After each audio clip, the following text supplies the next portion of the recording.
video, we are going to look at the sharing feature of Google Docs and how it can be used to manage the writing process in the classroom. So as a document is created, you can choose your sharing options at the top right. There are various options that are provided in Chicago Public Schools, and the CPS Google Docs is handled differently than the regular Gmail. So you can change who can view. By default, it is private. You can share it with specific people. You can share it with anybody in Chicago Public Schools with the link, or you can share it generally with anybody in Chicago Public Schools. You don't have the option here to share outside of the domain, although it is enabled if you need to, for example, share with your own home Gmail or something like that. But it is generally set up for just sharing in the CPS domain, which works very well with students. You can also invite people to specifically to have access to it, and you do that by adding the email address in there, and then you decide if you want them to be able to edit the document, simply comment on the document, or just view the document with no commenting or editing. You can add a message when you share it so that the person knows what this is about.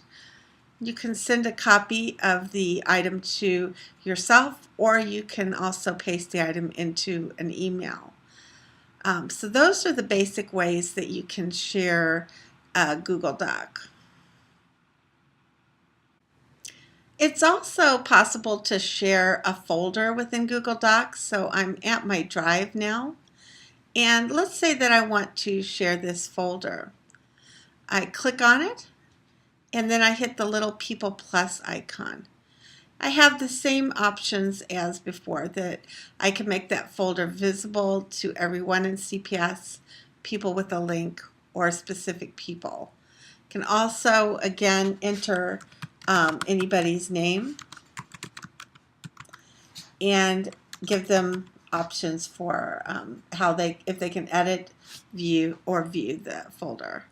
So that can be quite handy in the writing process when you want your kids to put their writing sample in a particular folder. You just share it with them. You can also share it with any kind of group that you have created. So if I have a specific group that I would like to share that with, I can just put their group title in there, and I can share it with them as well.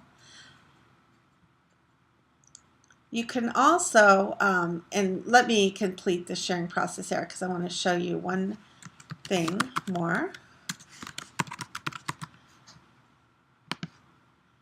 Sharing with our department. When a document is shared with other people, I'm going to just refresh that here. Notice that the icon develops a little outline of a person in it. So that tells you it's a shared document. Be aware of that so you don't accidentally share something that's private, and you can see exactly what's shared. You can also go into the folder itself, and if there's somebody who needs one part of the folder but not the other part of the folder, you can share individual documents more broadly within the folder. Google Docs is a great way to share writing to support the collaborative writing process.